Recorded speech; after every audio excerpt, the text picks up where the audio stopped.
কাল কিয়ামতৰ ময়দানত প্ৰতিজনক মাতি সোধা হ'ব।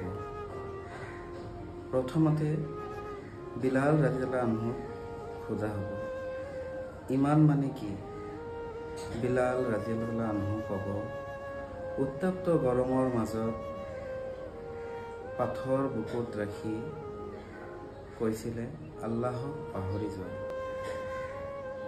বিলাল ৰাদিয়াল্লাহু আনহু কৈছিল আহাদ আহাদ আহাদ, আল্লাহ এক আৰু অদ্বিতীয়।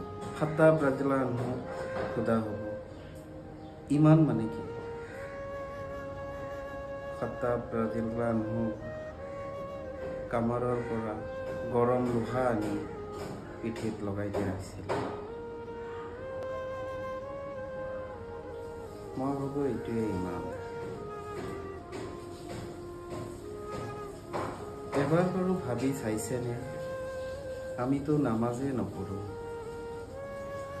জুমাৰ দিনাখন দামী কুৰ্তা আৰু দামী পাৰফিউম লগাই মছজিদত প্ৰথম কাটাৰত নামাজ পঢ়া নামে ইমান নেকি? ঈদ উল আধাৰ সময়ত সকলোতকৈ দামী পশুটো কুৰবানী দিয়াৰ নামে ইমান নেকি?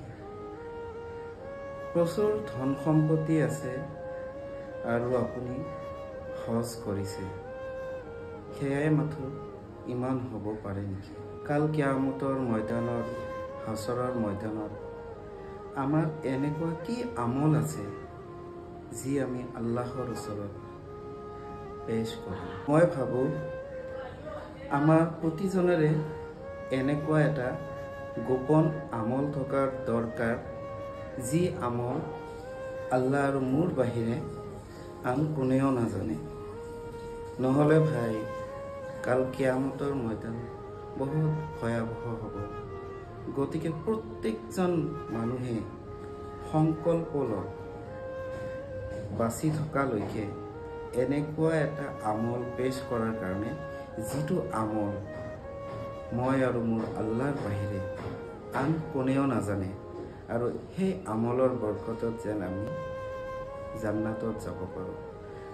আৰু এটা কথা কওঁ, আল্লাহৰ কৃপা দয়া অবিহনে আমি যি আমলে লৈ নাযাওঁ কিয় জান্নাতত যোৱা সহজ নহয়।